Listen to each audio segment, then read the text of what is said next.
The Dukes of Dice are brought to you by Arcane Wonders, Game Toppers, impromptu road trips to see Elvis, and listeners like you. Welcome to the Duchy. It's time for another episode of the Dukes of Dice podcast, a proud member of the Dice Tower Network.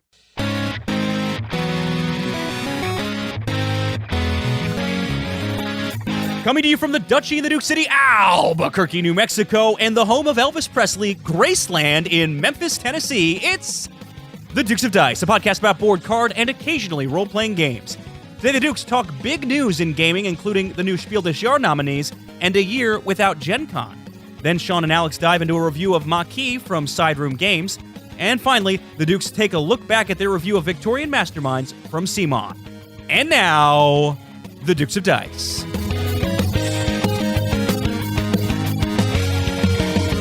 Hey there, everybody. Welcome back to the podcast. This is Sean. And Alex. And this is episode 226, Solo at Holmes. Like Sherlock Holmes, Solo at Holmes, Alex. Can you explain that to our wonderful audience? I mean, I could. And by the way, thanks to Paul G for naming this one. That came from our Board Game Geek Guild, where we name every episode of the Dukes of Dice. And yes, the explanation on this. So we are talking about Maquis, which is a solo game, and we're talking about Victorian Masterminds, which goes under the premise that Sherlock Holmes is dead and all of these evil villains are coming out of the woodwork. So, very clever title. Yeah. There was another one. There's some interesting discussion at the very end of the episode on the top 6, because there was another one that would have been the pick, but your memory denied someone an episode naming Win. Well, it wasn't so much that I remembered the name itself. So, I'll get to that. We'll talk about it later. Yeah. Hey, how are you, Sean? Oh boy, I'm good. I think you're probably better. I was literally working up until the last second we recorded, which is par for the course. Yeah, you seem to be in a never-ending cycle of that, huh? Yeah, I'm pretty busy. But hey, you are doing something interesting. You are braving the COVID storm, not wiping stuff down in your hotel room. Okay. Well, first, I would say it doesn't feel like we're braving the storm so much, although it's definitely an odd experience and an odd journey we're on. So the backstory of this, and I don't remember if I talked about this on the episode or off air with you. I think you mentioned it on the episode. Okay. Basically, the plan had been to fly out to New Mexico. Wasn't going to see Sean during that time. Was just going to be staying at my folks' house, as would have been legally required by New Mexico's law that anyone flying in stay quarantined for 14 days or the duration of their trip. Would have done that. Would have been great. Would have reunited with my folks. But my folks, I think, probably rightly came to the conclusion that it didn't make a whole heck of a lot of sense. It was not a good idea. And so we postponed that trip to late July. So we'll be there possibly when it's my dad's birthday. That's when it's scheduled for now. Who knows? Nothing is certain in this world. In any case. Not for Sean Con. Okay. Oh, yeah. No, is Sean Con at the same time again? You mean around my birthday every year? Yeah, that's fair. Yeah. That is when Sean Con is. I will make you a solemn promise that assuming Sean Con has not been canceled, much like other conventions, and we'll talk about that later, I will attend Sean Con. Well, it's interesting. There is a chance that Sean Con this year might be in San Diego. Oh. Because we had our buddy Mitch, his wedding got canceled. It wasn't really a wedding. It was more of a party to celebrate the nuptials. And so Andy and Ellie, we were all going to go out there, obviously. So I don't know. Anyway, continue with your story. I interrupted. Yes, no, that's okay. But we had both taken the time off of work, and we're of the mindset that we don't just want to give those days back. In my case, I couldn't because they were days I had to use by the end of the quarter. And in Abby's case, she just didn't want to. So great, we're going to take a 5-day weekend. I didn't want to just sit at home for a 5-day weekend. So I started looking at options for where could we reasonably travel to that wouldn't involve flying, would be a road trip. And the first place that came to mind, this was literally on Saturday, was South Dakota, because all of the national parks there are still open. Badlands, Mount Rushmore, everything still open. The trick with that is that's a 14-hour drive. Almost as long of a drive as it is from St. Louis to New Mexico, which my parents reminded me of when I brought that up. So, probably reasonably so, we looked at a different game plan. And while I was researching options, the idea of Graceland had come to mind because pretty early on in the relationship, we'd seen a documentary about Elvis. We'd been fascinated a little by him and saw that on Sunday they announced that Graceland was reopening on Thursday. So I went and booked us for the very first tour on the very first day it was reopened, which is today, the day we're recording. So at 9 a.m. on Thursday. We book the guest house at Graceland, really nice hotel right across the street from it. I mean, actually, the way it's set up is kind of weird. It's on the same side of the street as Graceland itself, the mansion, but the place where you get tickets and start the tours is actually across the street.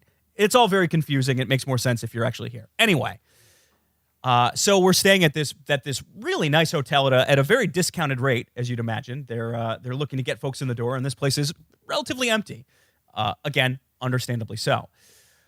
What we probably should have predicted, but didn't actually predict, was being at the first tour of the first day Graceland reopened, wasn't that there were going to be crowds there, because there weren't. There were no crowds there the entire day. Sean, this might as well have been a private tour for us. Huh. It was amazing. It was super quiet. We kind of were able to take our own time. There wasn't the hustle and bustle and the noise of other folks. It was beautiful, wonderful. Everything was relatively safe as safe can be in this moment, which is folks taking temperatures on the way in, everyone wearing masks and gloves. So, and people were literally at one point when we were walking through the house, when we walked through a hallway, someone kind of came in behind us and sprayed like a disinfectant spray, like a mist. So it was, and we were sanitizing our hands pretty frequently. What we didn't expect or think about was there were going to be news crews there.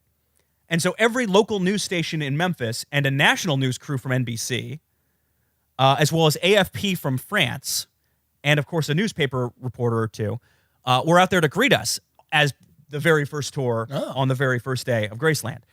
So I did one interview for one local station. I kind of briefly chatted, and NBC National was filming us when we were taking a selfie. We watched the evening news. We did not make that, which is much to Abby's delight. She was not stoked about any of this. And I also interviewed with AFP out of France. So whether any of those make the cut. No mention from Lester Holt on tonight's nightly news about the remarkably handsome couple taking a selfie in front of Graceland. Yeah, no, that didn't make the cut. I don't know if it was on CNBC instead, who had run a story this morning. Anyway, if you see a picture of me in front of Graceland, that's where that all comes from. But who knows? Anyway, it was a surreal experience, and it was ultimately lovely. We spent all day walking around, got some good recommendations from a Dukes of Dice listener on places to try out here in Memphis. So went and got some fantastic donuts from Gibson's Donuts here in Memphis. Fantastic place. I'd recommend that highly. Tell me about the barbecue, Alex. So I've had one barbecue place. We'll go to somewhere else tomorrow, and it was below St. Louis standards. The one place we went to, which I should be clear, would not be a local pick if I had to guess, because it was technically in Mississippi. It was not technically in Tennessee. It's weird. We're close to Arkansas and close to Mississippi where we're at. In any event, we're here on a trip. We'll drive back to St. Louis on Saturday, but it's been really nice getting out of the house. When we weren't at Graceland, we were chilling, laying around, relaxing in bed, and yeah, just a breath of fresh air to be not at home and still feeling fairly safe in the process. So I've got two things. Yes. First, I kind of wish you had gone to South Dakota. Okay. Because the Badlands would have tied in to Maquis, specifically with the... Wait, what do you mean, sure? You know what I'm talking about. Yeah, obviously. It's a Star Trek reference. Yeah, I know Badlands and the Maquis. Yeah, okay, whatever. Actually, three things. The second thing, and I'll mention more about that later. The second thing is, while you guys are there, you need to watch the movie Bubba Hotep. Have you heard of Bubba Hotep? No. Okay. It's Elvis themed. It's an Elvis themed movie, and it's excellent. It stars Bruce Campbell. You know Bruce Campbell, right? No. Army of Darkness, Evil Dead, Bruce the chin. I've not seen a single Evil Dead. I'm shaking my head for Bruce folks who Campbell? can't see me. No, I haven't seen anything from Bruce Campbell. Oh boy, he was on Burn Notice. I've seen some Burn Notice. Okay, he's Sam on Burn Notice. Oh, okay. Yeah, he's pretty funny. Yeah, he's like the top B movie list actor. Anyway, so he stars in a movie. It takes place in a rest home, and he is the king, sort of. Like we think he might be. He might be crazy. He might be Elvis. That didn't die. You don't know. And he teams up with John F. Kennedy, who is played by the now deceased black actor Ozzie Davis. Okay. So he thinks he's John F. Kennedy in the retirement home. Okay. Interesting. And they have to battle an evil mummy who is killing people in the retirement home. That movie sounds really interesting. It is excellent. And then after you watch it, you have to watch it again with the Bruce Campbell commentary. And then you have to watch it again with the King commentary, which is Bruce Campbell acting as Elvis Presley doing the commentary the entire time. Oh my goodness. It is a fantastic movie. It is incredible, and I love it. I would highly recommend for folks, come out to Graceland, especially right now when no one's here.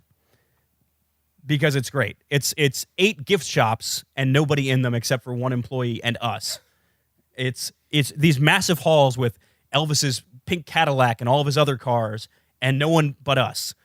It's Elvis's airplane, the Lisa Marie, and us.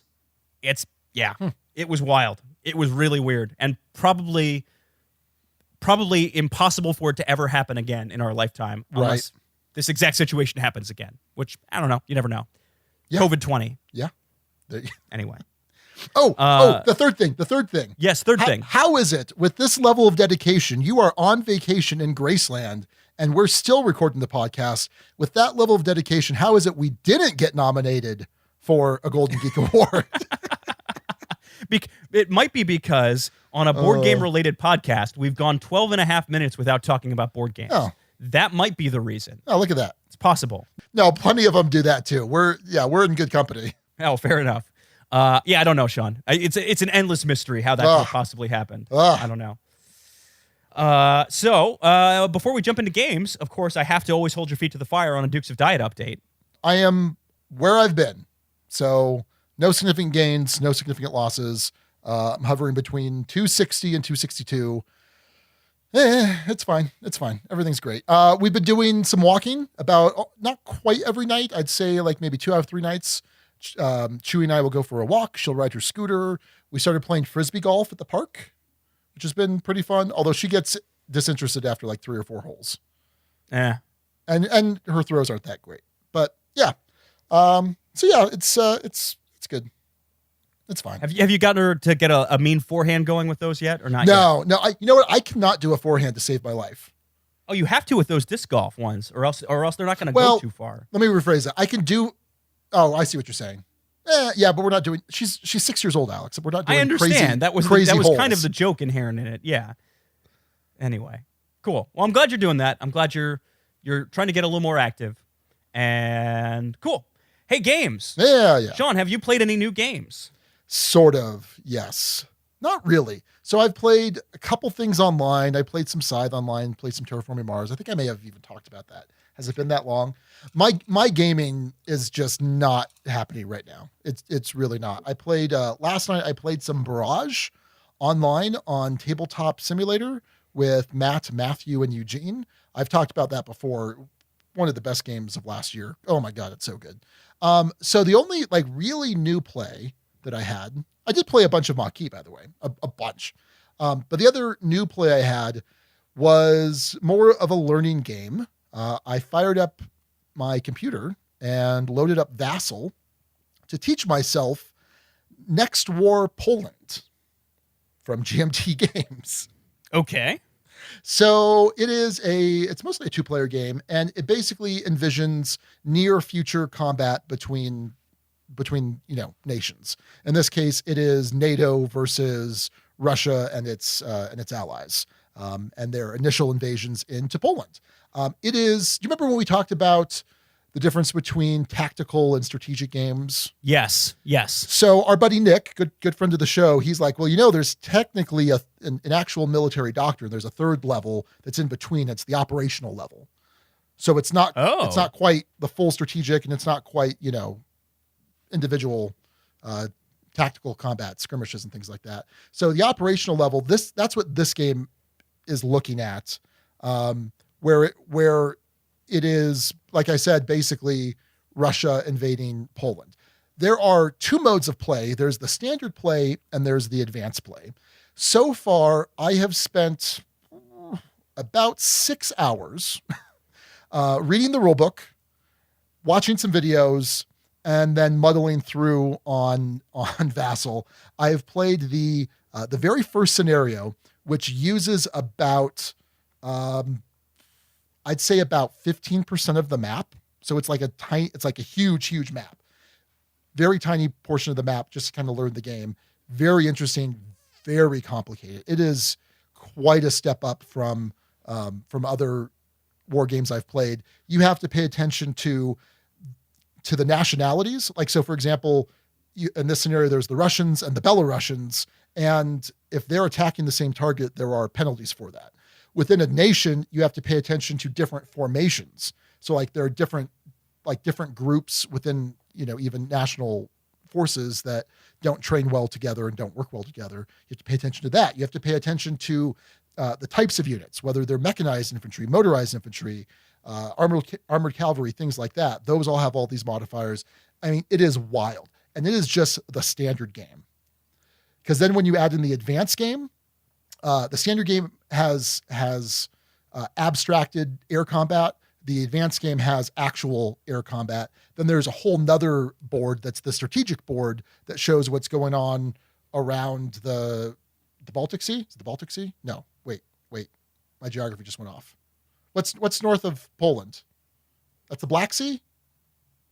Black Sea. Yeah, my geography's not going to click in for right now. Anyway, I'm not even there on the advanced game. Like I'm going to play through all of the standard game scenarios.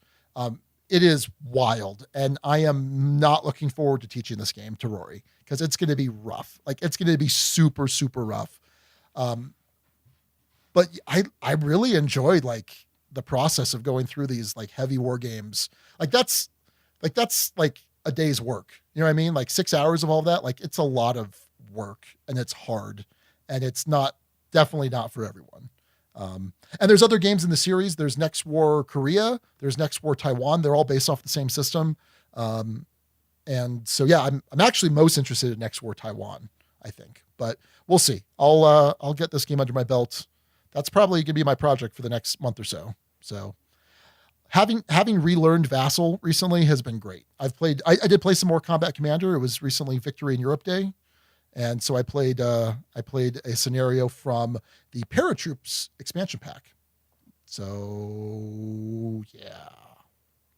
Well, good. You're getting some old favorites in on that system, and heck yeah, man. Good time. So yeah, that's Next War Poland from GMT. Awesome. Well, I've got two. Hold on. I like how you feigned interest and feigned enthusiasm. Good job. Awesome. Appreciate it. Awesome. That's great. My job is to support you and your board game taste, Sean. I don't have to play these games, these terrible, terrible GMT games. Now, that being said, okay.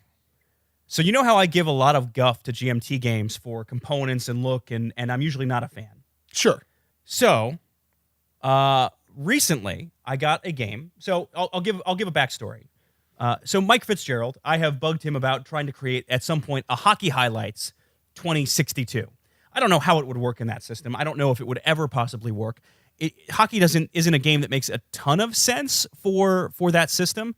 In any case, Mike, knowing my interest in hockey, is very into these simulation style games, which is a whole different kind of category of game. Sort of like how GMT war games feel like they're a different category from, say, your Splendors. This feels like a whole different category of game because it's meant to be a simulation of what would happen with sports teams, events, things like that. And there's this company called Play, Plaay. Pretty clever name for a company because anytime someone misspells Play, they get to pop up. Anyway, is that the marketing strategy? I don't know. It's probably part of it at least. We should take a popular word and just misspell it. Yeah. Sean, you should see if law.com, but spelled LAWW, is available. Yeah. Might not be a bad idea. Or familylaw.com, but 2 A's in family, 2 A's in law. Oh, I don't know about two mistakes. I don't know if that's going to work. 2 A's in family, 2 A's in law. I think you're asking too much of your potential mistyping audience for that to work out. Sure. Yeah. Anyway, so Mike, thinking of me and being very kind, sent along a gift. He sent along a copy of this game called Hockey Blast, which is a hockey simulation board game. I am a hockey fanatic. I desperately hope they're able to finish out the season. The Blues will have a chance at lifting their second straight Stanley Cup. It should be amazing. In the meantime, this was a way of kind of filling the void. So, components-wise, this game is not... Sean, what are you laughing about? Wasn't that the name of last episode? What? Filling the void. Oh, it is. It is the episode name from the last one. Anyway, not intentional. Getting back into it. When this game showed up, Abby looked at it and said, "That looks like a box you would get paper in from Office Depot." It from a components appearance standpoint, it's definitely not what you would typically expect in your hobby board games. This game comes with a lot of cards that you kind of have to perforate on card stock. It comes with some basic little markers, 2 small dice, and then a bound book with a lot of scenarios. And effectively what you're doing is you're simulating on a hockey game. So you punch out, 4 lines of forwards, 3 pairings of defensemen, pick your goalie for each team, and go to town. I played this at Solitaire, which effectively, the way I played it is not a game so much because you're not really making decisions. You're kind of rolling dice and resolving what happens and figuring things out. There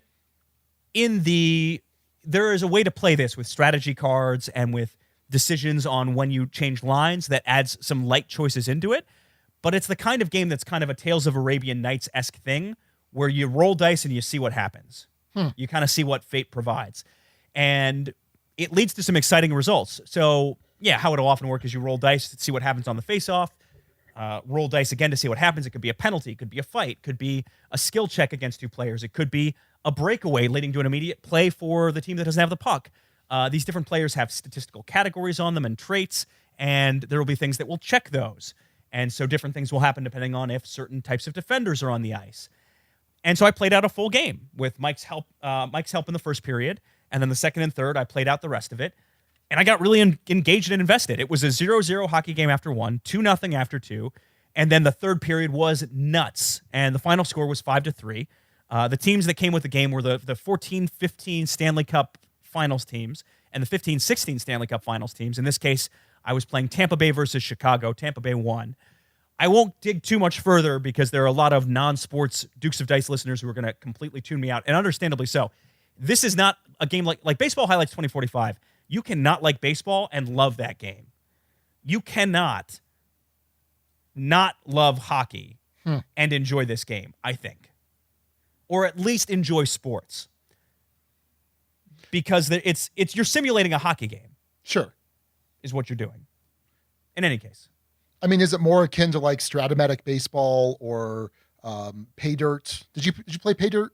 I've not played Pay Dirt, but I'm familiar with Stratomatic, and it's much more akin to that, for sure. Yeah. The system and how it's incorporated in there is brilliant and leads to some really good narrative. I feel like it could be fun. Abby suggested this, to play out a game and then do the play-by-play for it and kind of do a recorded version of that game. They give you score sheets, so you spell out minute by minute what happens. Excuse me. It's like the highlights. It's the highlights of what occurred. This fight happened. This big shot came up, and there was a huge save, and this one went off the post and in. Those kinds of things, and it accounts for penalties, and there's different charts for when that happens, and for when the goaltender's pulled. Anyway, it's really well done as a system. The components are not going to be up to standard for most gamers, but if you love hockey, I would check it out. If that kind of simulation style sounds fun to you, go for it. But yeah, again, it's more of that Stratomatic category. It's not one of those where you're making a ton of in-game decisions in the way I was playing it. Again, there's potential for some light additional decisions, but it's not about that. It's not about that. It's about telling a story, creating a narrative, playing something out, seeing what happens. And at least for me, it engaged and entertained me. So I dug it. Cool. So that's Hockey Blast. Anything else new you played? No, not really. Take it away, Alex. I'll go into one more, which is maybe more relevant to gamers, which is Viscounts of the West Kingdom. This is the newest in that series of games, which also has Architects and Paladins, which we've both, I think we've reviewed both of those on the show, yes? Yes. All right. I don't know if we'll end up reviewing Viscounts someday, but I will say this, Sean.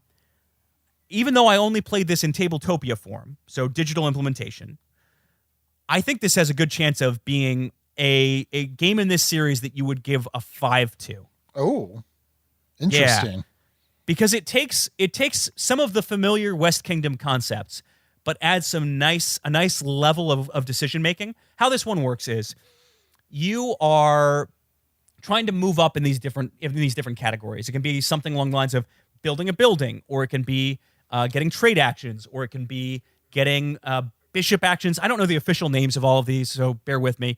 Or there's a wheel in the center which allows you to promote workers onto it, and that's another category of actions. There's basically 4 of these main actions.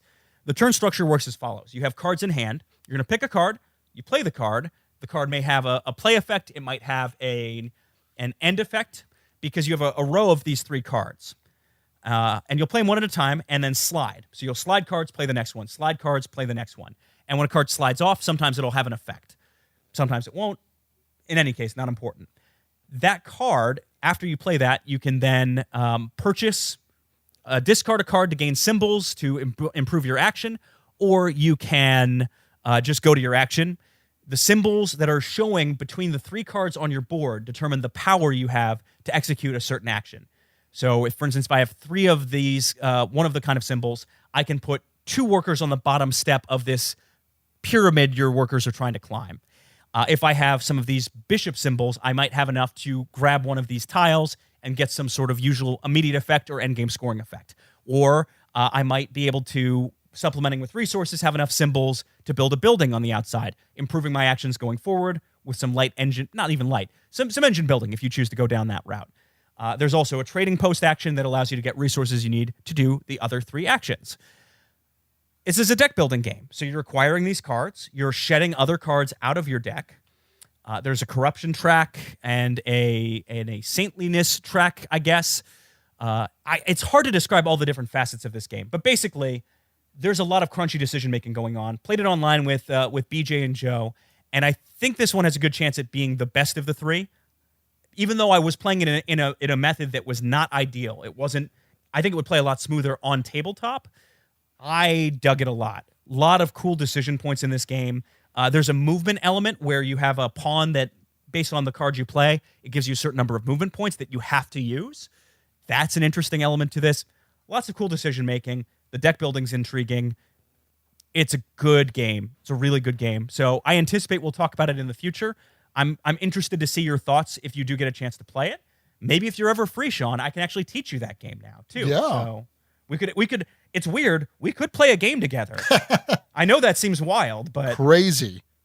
Yeah, insane. So anyway, I'd be curious about your thoughts, but I for my money, it's probably the best of the 3. Well, I'm hoping to have one day off on this long weekend. So, oh wait, no, you're going to be gone. Never mind. No. All right. Well, never mind. Going to be gone. What are you talking about? Well, you're going to be. Well, you're. I get back Saturday. Oh, you get back Saturday. Oh, okay. Never mind. Yeah. It's been a long time. So, cool. Anyway, those are recent plays. And first time in a while we've done this. So, shockingly enough, Sean, we do have news to talk about. So let's head on over to the news desk.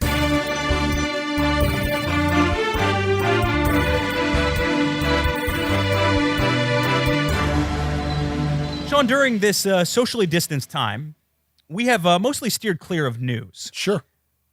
Partly because it's depressing, partly because we've sort of thrown parts of the format out the door as this has gone on. It's unavoidable this time, Sean. Too much big news out there, and we have to dig into it. The first one is something that is not surprising, but of course is very sad, and I'm sure a big gut check for not just gamers, but the whole industry. The whole industry is going to feel this. GenCon is not happening. Yeah. First time in more than 50 years, GenCon will not be happening in Indianapolis this year in August, which, as someone who was in the industry for a short time and has been to GenCon a few times, it's going to be odd. Downright odd. And a seismic shock to a lot of publishers that count on that as a big revenue generator and as a huge marketing tool. Absolutely. So let's dig into the GenCon piece of it itself. For folks who bought tickets, GenCon themselves is asking folks to roll those tickets over to 2021, if possible, so they have the funds to stay operational. That's done automatically. That being said, you can get a refund, though this to me, I don't know if I'm a big fan of, Sean. You can get a refund, but you can't get it yet. Refunds aren't open until May 26th. There's a window where they're open. The request must be made by email, and you'll get your money back minus a $10 per badge processing fee. Yeah. I don't know about that so much. I'm okay with that. I think. I mean, as someone who hasn't purchased a ticket to GenCon, I don't have any skin in the game, but they probably had to. Well, I don't know. Was there a processing fee kind of built in? I don't know. I would assume so. I would assume that it's possible that they're losing money if they don't. Well, that's quite a bit of money. Yeah. Oh, it's a good chunk of change if it's that. Yeah. So I don't know. Yeah, that's a good point. Fair enough. I didn't think of that might have been collected on the front end.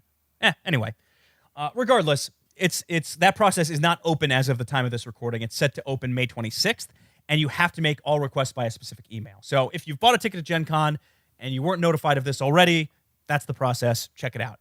There will be an online event with live streaming and gaming and announcements and all that fun stuff. But of course, it won't be anywhere close to the same. I don't know if it'll be as well attended. It's hard to say. Let me put it this way. So if Gen Con has like what? They have like 70,000 plus unique visitors. Some insane number. Yeah. That's the unique visitors, right? So if only 10,000 people asked for a refund and they had to eat the $10, that's $100,000. Sure. Just poof. That's fair. So. Fair point. Gen Con unique attendees. I'm also curious about that. I don't know what the online attendance will be. Let's see. 2015, it was 61,000 unique attendees. Sure. But I think it's gone up since then. I feel like it was in the 70s. I feel like mid 70s. Wouldn't surprise me. In any case, we've seen game companies already start to pivot. So in these past couple of weeks, Renegade announced Renegade Con.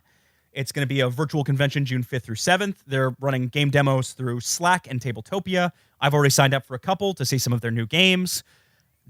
So companies are trying to find a way of promoting themselves in this time. And I don't know, Sean. This is a huge thing, because when I say this is the main convention for folks, for a lot of companies, it is absolutely true.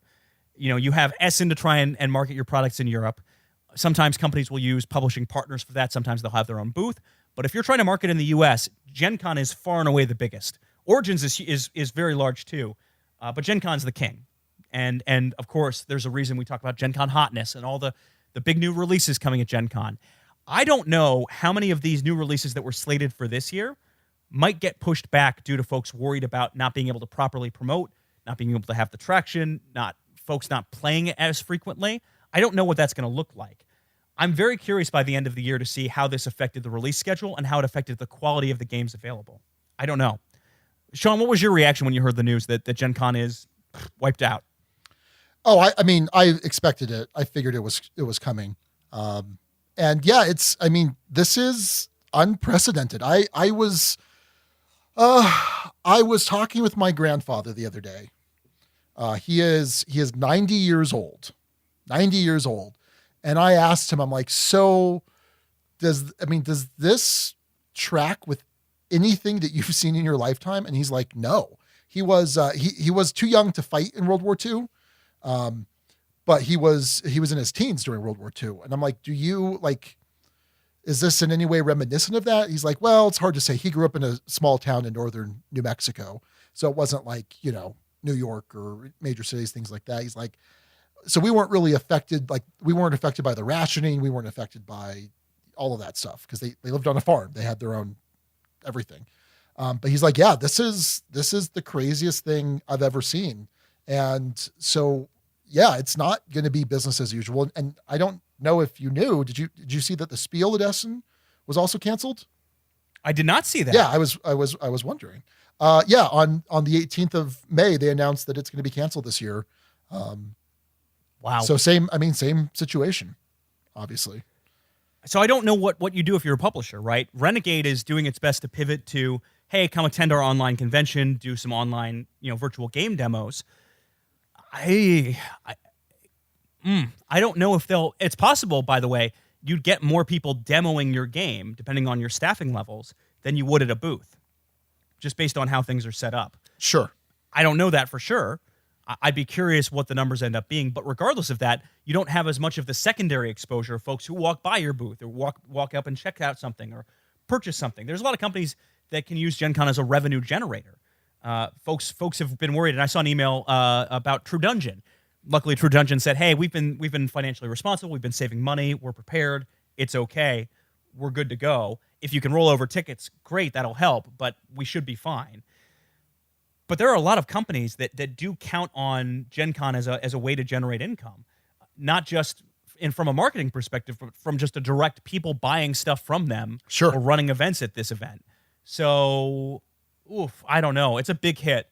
And I haven't been tracking closely, Sean, but I'd be curious, again, also in terms of publishers that exist or don't exist by the end of the year, volume of new releases, whether there's a bigger focus on quality over quantity, whether there's a focus more on solo games or lower player count games. That's what I was wondering about, yeah. I don't know. It's hard to say, but it's going to be very interesting to track. I don't think there's going to be a lot of positive that comes out of it, except for perhaps that folks can get a better sneak peek of games digitally through things like Tabletopia or Tabletop Simulator, having advanced versions available of that are functional, playable, and can help better inform customers so you can try before you buy. That's a benefit that could come out of this. But there are some games that just don't play all that well digitally compared to in person. I don't know. Yeah. So we'll see. It's a wild, wild time. On the more positive side, or I guess regular side of things business as usual, kind of, the Spiel and Kennerspiel nominees have been announced. And this was an interesting one in that I know all of the Kennerspiel nominees, I think, decently well. And I didn't know any of the Spiel nominees. I might have heard the names. So we'll read them out. So the first Spiel nominee, and sorry, let's give a little background. I always forget to do this when we're talking about this. The Spiel des Jahres, for folks who don't know, is a German Game of the Year award. And it's usually a good way of tracking games that could be either have been pretty popular or could be very popular. They have to be released in Germany. They have to have a German publisher. But usually that's become more and more moot in a sense, in that those titles are more and more migrating their way, finding their way into the U.S. at a similar time frame. Some of these tend to be games that were available at Essen, or some of our German compatriots have played earlier. Some of them, in the case of something like Wingspan, was more simultaneous. Wingspan, as an example, won the Kennerspiel last year.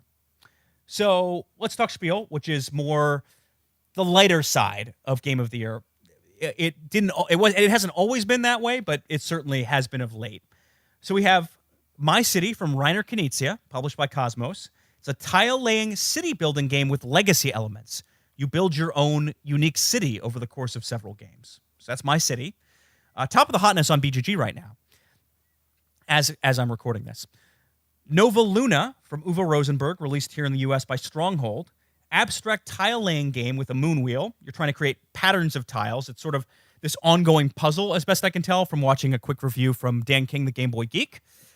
And then Pictures, designed by Daniela and Christian Storr, published in Germany by PD Verlag. I don't know who's publishing it in the U.S. just yet.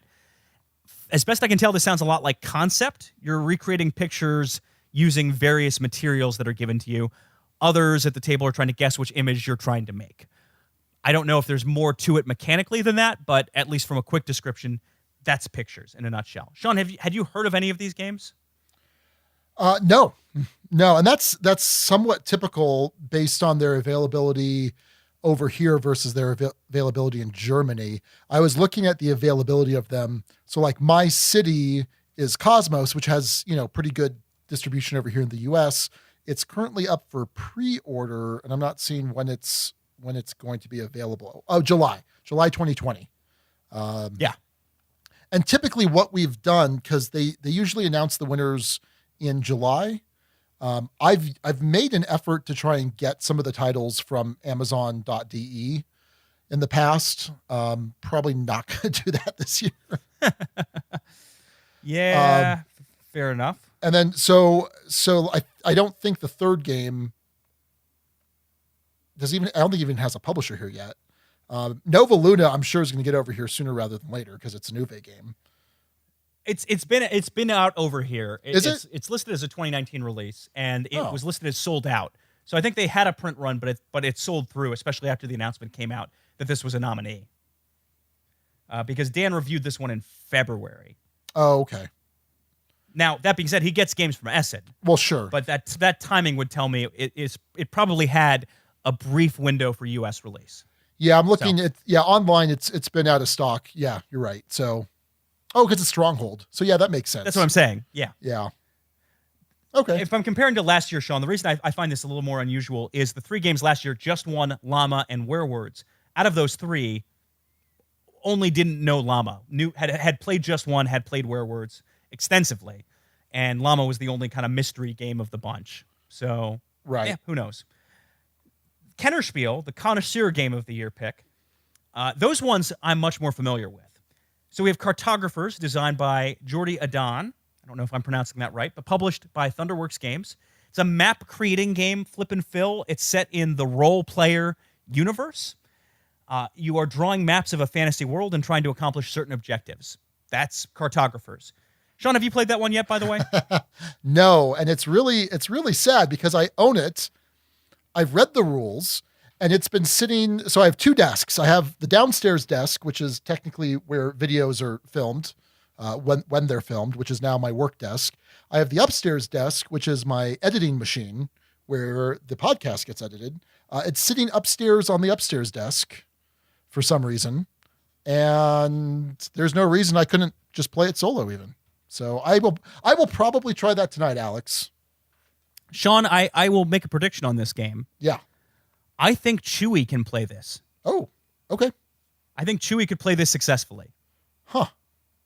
Because the core mechanics of it are very simple. A card comes out, you have to draw this shape on your board. So it might be a square, it might be like a little Tetris-y zigzaggy piece, but draw forest here. Okay, great. Or draw forest somewhere, anywhere on your board you want. She might not score a lot of points. I don't know if she'll win, but I think if she played, what was the one you played? Karuba. Karuba, right? yeah, she beat me by a point. If she can beat you at Karuba, she can play Cartographers, I think. It's going to be a little more than it's a little more than Karuba, but not much more. And it's weird to me that this is in the Kenner category. I don't think it belongs there. I had the exact, well, that's the path the Kenner Spiel is taking. We've talked about this.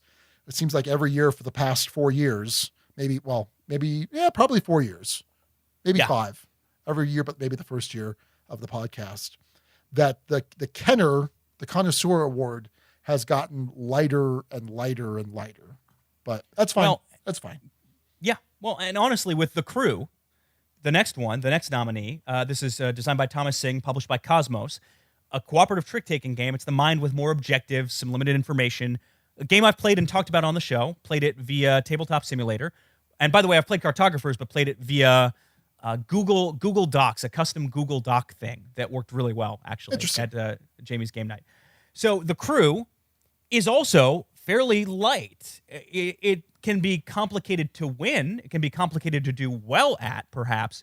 But the mechanics of, I don't know. I feel maybe The Crew is a little bit heftier in some ways because you get, okay, complete this objective before you complete that objective. Okay, this round, this player can't win any tricks. Okay, this round, we're going in this order. Okay, there's a little bit more to it, but the core of it is pretty basic trick-taking. Pretty basic. So we'll see. That actually is quite good. It just came back into stock at Miniature Market, and they just opened Miniature Market for customers to actually go in and buy stuff there. So I may take them up on that, and when we return from our trip, may head over to Miniature Market and look to scoop up a copy of that. Yeah, Rory has a copy that's coming in this week for me, so I'm going to pick that up. Because I love trick-taking games, and I like this idea of cooperative trick-taking games like Fox and the Forest Duet. I've played this one a couple of times. It's good. Yeah, I'm eager to play it. Yeah, especially given your love of the mind. I think I don't know if you'll like this one more than the mind, but if I had to guess before you tried the mind, I would have guessed that you would have liked this better than the mind, if that makes sense. Okay. Based off of mechanics. Sure. So the last one is one that definitely seems to fit within Kenner, and it's King's Dilemma. Yes. Designed by Lorenzo Silva and Hjalmar Hawk, published by Horrible Guild. This is a legacy game where you're serving as members of a king's council, you're weighing on decisions. It's a narrative-driven story game, legacy game, as mentioned.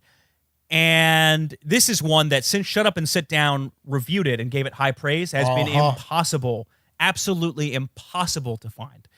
And I was looking online on Amazon. There's one person selling it for $249. Ooh. And there's one person selling it for the proper price, but they're not getting it until August. So, yeah. That one I don't think will play in time, which I'm really bummed out about because everything I've heard about it, I really want to play this game. Really want to play King's Dilemma. So, hard to find, but the one I'm most excited about, I think if I were of the three games, The Crew and King's Dilemma are two that I'll be rooting for to actually win. Right. Yeah, Definitely. I'm really excited for King's Dilemma. And if August is when it's coming out, that's not too bad of a wait. There is something called, I think it's called the King's Demo, which is a print and play that you can, that's just basically a demo of the game. I might take a look at how much is involved with that. And if it's not too much of an effort, if it's only like, an hour's worth of work or so, I might give it a shot.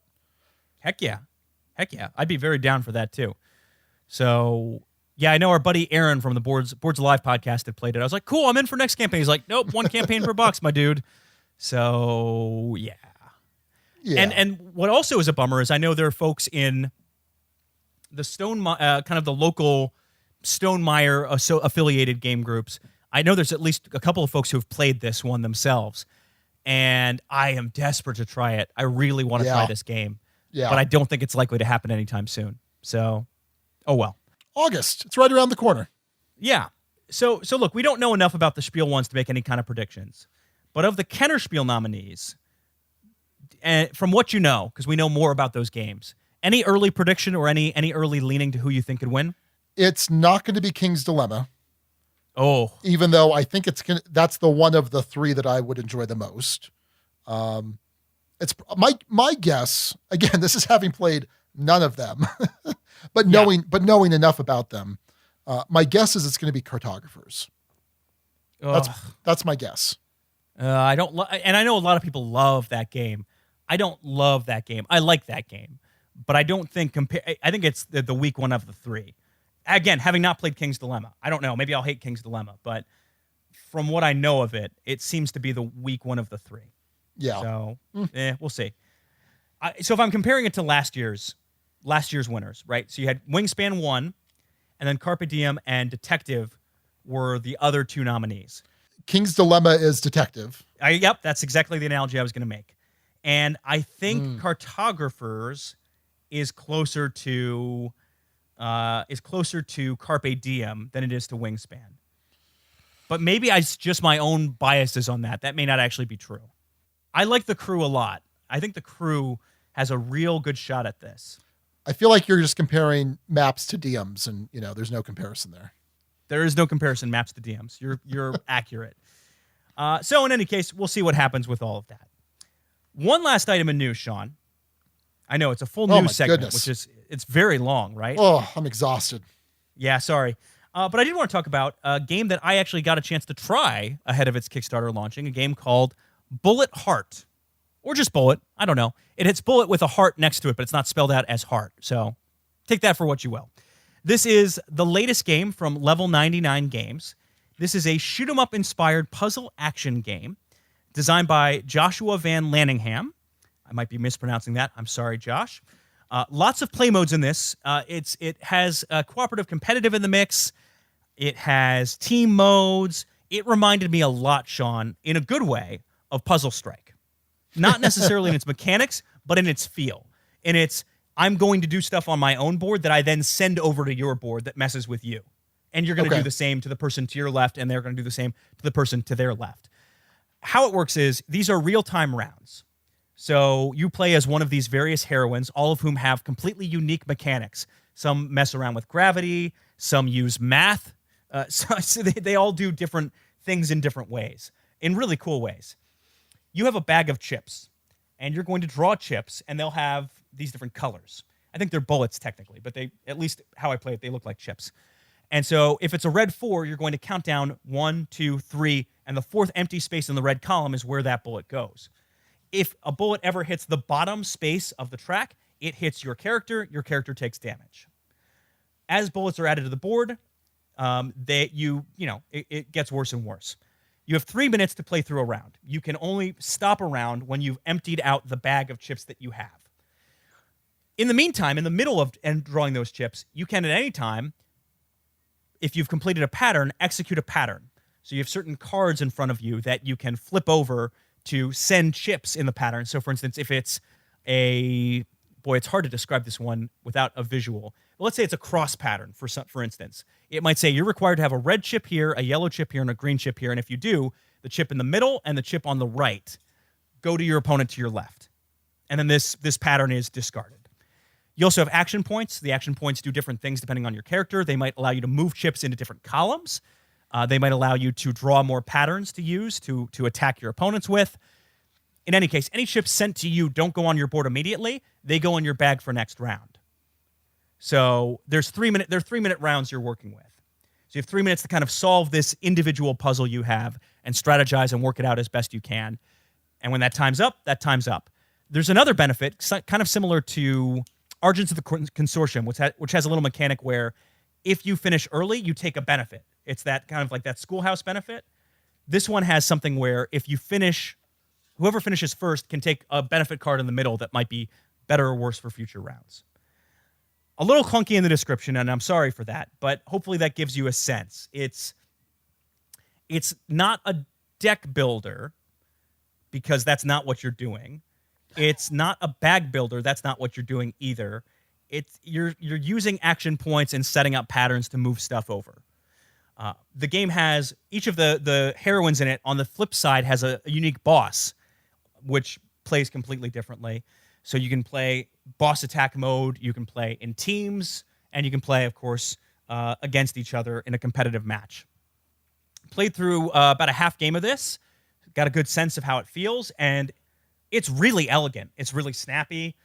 I can imagine in person it being even more so, but really clean mechanically, really stylish, really, really stylish art. If you like that anime style of a look to a game, I think this game looks absolutely gorgeous. Yeah, it looks really cool. Yeah, it honestly, it played really decently too. We didn't play with that time pressure just because you're moving a mouse rather than actually grabbing something out of a bag. But I had a good amount of fun, and I can imagine this being a real-time game I'd want to play several times. It has a ton of replayability and variability because those characters really do operate in very different ways. I'm excited about this one. So it's on Kickstarter now, just launched on the Tuesday before we recorded this.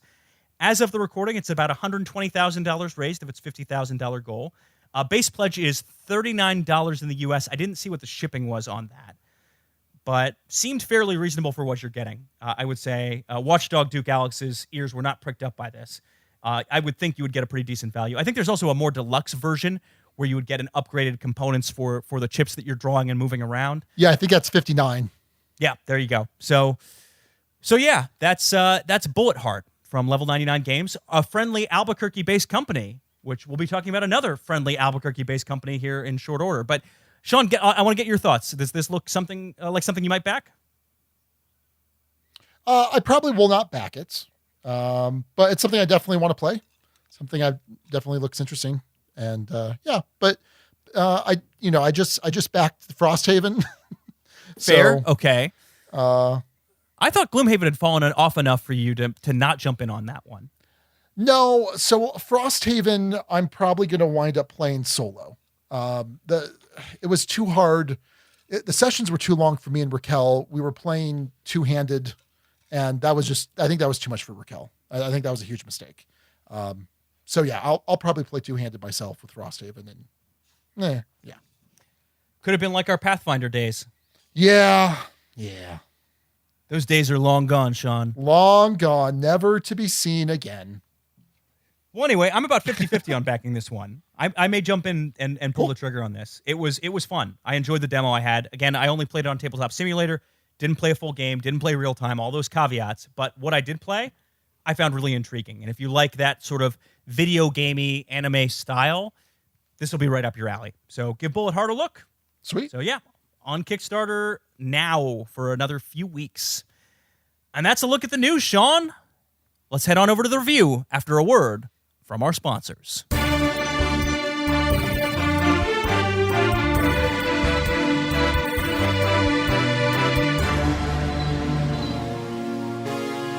Well, Well, Sean, in these tricky times, our friends at Game Toppers want to let folks know that they're still open for business. They're still doing what they can to provide some at-home gaming goodness to help people upgrade their gaming experience while they're trapped at home. So Late Pledge Manager is open on Game Toppers. They have a lot of great bundles on their website, some of which might sell out, so check it out before it gets too late. Also, mats are going to be able to be shipped out relatively soon, so if that's something you've been looking for, hey, great. Thanks to Game Toppers for supporting the podcast and for supporting gamers looking to upgrade their gaming experience. So go visit them at GameToppersLLC.com. In these tough times, Arcane Wonders is doing what they can to try and make sure folks can still get their gaming fix while supporting their friendly local game stores. They are offering a discount on their website, and Sean, with that discount, they're doing something pretty cool. Yeah, so if your local game store refers you to Arcane Wonders, or if you just like to help them out, you can enter their name, city, and state in the comment section of the order, and they're going to reach out to them and send them 25% of the total purchase price. There is no reason Arcane Wonders has to do that other than realizing, hey, these stores help the community, they help our, promote our products. So this is a fantastic way that they're helping out your friendly local game store. So check out all of their great discounts. Again, everything's 25% off. Just go to arcanewonders.com and check out all of their latest games. Also, Late Pledge is still open for Foundations of Rome.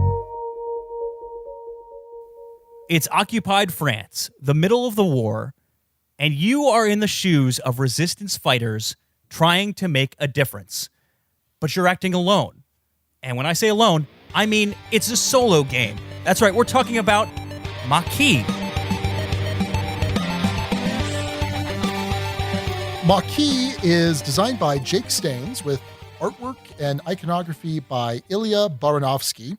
It's published by Sideroom Games, and of note, this was a nominee for Best Print and Play Game over on Board Game Geek in 2013. Now, wait, Sean, a quick note on this, because I found it interesting. That same year, other nominees in that category, BattleCon, Devastation of Indines, from our friends at Level 99 Games, not actually a sponsor, and The Duke, 8-Minute Empire, Tiny Epic Kingdoms, and Two Rooms and a Boom. Oh, wow. A lot of games that ultimately got full published editions of them. That's pretty some interesting. of which are still played now. Anyway, carry on. Okay. So in Maquis, you are a member of the Resistance, a small band of freedom fighters attempting to dismantle the Nazi occupation of France during World War II. The Axis-controlled government has installed a paramilitary unit called Milice, tasked with policing the populace and fighting the Resistance. Should the Resistance prove to be formidable, the government will not hesitate to call in the German military to stamp out dissent. You have 15 days to complete 2 missions before the occupation discovers you.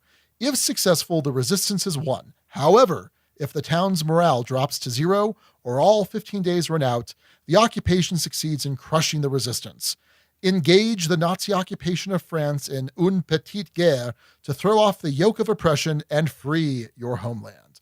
So yeah, Alex, as you described, this is a solo game. It is a solo worker placement game. And in that little description from the publisher there, it kind of talks about the victory conditions and the loss conditions. There is a time tracker that are 15 days. And at the end of that, you'll lose if it gets there. There's also certain points that are that occur on given days where your morale will automatically drop. There are other things that will also drop your morale throughout the course of the game. And when that happens, if it reaches 0, I think it starts at 5, and if it goes down to 0, the game will also end. And in order to win, you have 2 randomly selected missions that have certain requirements. Sometimes they're kind of like quote unquote recipe fulfillment. You have to attain certain resources and bring them to them. There's some more advanced ones that do some slightly different things. But if you're able to complete both of those missions, hey, you win the game. Pretty simple. Now, the way the game is set up is you have a very small board. It's like like 5 by 8. It's not that big, but it doesn't feel it's big enough. It's big enough for what you need to do. And on this board, there are a bunch of interconnected spaces. Most of those spaces are action spaces. There are 3 non-action spaces. It's like the Rue de Baradat, or other French-sounding names. There's also the safe house, which is where you start. You're going to have 3 workers at the start of the game, 3 resistance fighters, and they all start in the safe house. And what's really interesting is as you place workers out, you don't get the actions immediately. You have to wait till the end of the round, and you need to see if you can safely draw a route along these linked action spaces back to your safe house, which is pretty interesting. So the way the turn will work is you choose one of your workers. You can place them on any of the spaces on the board, and then you're going to flip over cards from the patrol deck, I think it's called. And on the card, there are 3 locations listed, top to bottom. And first, you look at the first one. You will place one of the Milice tokens on that spot if there's no other token in that spot. So let's say that it's the grocer, and I've already placed my grocer there. Okay, I'm going to go to the next location on the card. And I'm going to continue to do that until I could place someone in one of the 3 spots there. Now, let's say instead that all 3 spots are occupied, either by resistance workers or by the other Milice units. Now I'm going to go back to the top of the card, and we're going to perform a res starting at that top spot. So something you got to watch out for. Now, the number of Milice that get placed out in a given turn is dependent on the greater of one of 2 things. Either the morale level, there's a corresponding number of Milice that will get put out. At the start of the game, it's 3, or it's the number of resistance workers you have available to you. So whichever's higher, that's how many Milice you're going to place out. Now, once you've placed all of your workers out and all of the Milice out, you're going to resolve the things in the order of your choice. So there are some spaces that just give you resources. There's money, there's medicine, there's food, and there's guns and information, or what's it called? Intel. Yeah, intelligence. And so some of them you go to a spot, you get it. Others you have to kind of trade in. Like, for example, you can, in the fence, you can get a gun, but you have to pay money to do that. Now, when you're resolving these actions, if you can't draw a path back to the safe house, then your worker gets arrested. Once workers are arrested, they are out of the game. They're just gone. So you got to be obviously pretty careful about that. Now, what you can do, if you're about to be arrested, you can spend a gun that you have to shoot the Milice, which will keep your worker from getting arrested. Hopefully that's clearing a path back to the safe house. However, that Milice from here on out is going to get replaced by red army dudes.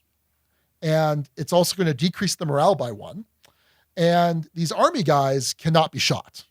So they're there. They're going to do their thing no matter what. What's really cool too about this is there are 3 blank spots. Maybe blank's not the right word. Basically, they're upgradable spots. You spend 2 money, and then there are, I think, 5 different action spots that you can then replace them with. So things that might just give you money directly. Before, to get money, you had to typically spend food or medicine and lose a morale at the black market to get money. But here you can get money directly. There's a spot where you can increase your morale. There's a spot that lets you turn medicine into explosives. It's pretty interesting. The other interesting spots are the radio spots, radio A, radio B. You can go to them and just get intelligence, or you can call in airdrops. And when you do an airdrop, it'll give you 3 food, 1 gun, or 1 money, but they get dropped off at one of the 2 fields, which you have to take an action on a subsequent turn to go pick up what got dropped off at the fields. And finally, there's another spot called the cafe, which is where you can go to spend the money to get another resistance fighter. So that's kind of the gist of it, Alex. What were your initial thoughts about Maquis? What were your initial impressions and expectations? There we go. So I want to steer a little off course with this one right off the bat, because how we came to review this one is a bit of an unusual story. Yeah. we had been reached out to a few weeks ago from Sideroom Games, who they're based in Albuquerque. I didn't know they were based in Albuquerque. Nope. You didn't know they were based in Albuquerque. No, sir. But it was cool. We always love dealing with folks from the hometown, the Duke City. So you had mentioned as part of this, and they've published some other games. Sideroom has Black Sonata, I think, is one that folks tend to mention a lot. You had mentioned being specifically intrigued by Maquis. Having heard about it, it's a theme you tend to enjoy. You tend to like solo games a little bit more than I do. Yeah. So this was definitely more of a Sean pick. It also came from a place of, although we got a lot of positive feedback, and I mean a lot of positive feedback on Abby's appearance the other week, despite some moments that drove you a little crazy. Just a bit. Just a bit. And I won't say universal. There was one fan who was not pleased. Don't worry, that fan. You don't have to set a timestamp and skip ahead. We're okay. There were two. There was a second one. I don't know if you saw it. Was there a second one? There was a second one. Oh, no. Oh, well. Twitter then, unfortunate to hear. I should probably pay more attention to the @Dukes of Dice mentions, huh? Yeah, maybe. Oh, well. Maybe. Anyway, that being said, we don't, as much fun as I had having Abby on the show, and it's possible that may return in the near future because you're still very, very, very busy as a human being. Yeah, who knows? That being said, this is a review show with both of us. And so you reviewing a game is a good thing. Yes. And me reviewing a game at the same time is also a good thing. Sure. So this helped enable that.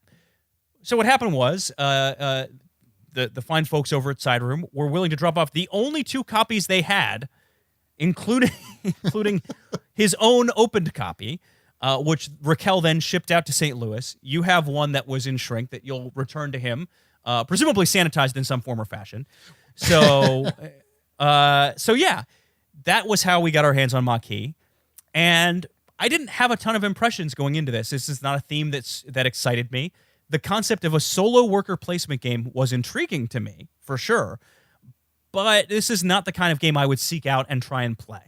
So I don't know if my expectations were particularly high for this one, though I had an open mind. What about you, Sean? Yeah, I've been aware of this game since 2013. I can specifically picture myself at my desk, at my old job, looking at this game when it was just a print and play game back in 2013. I specifically remember it.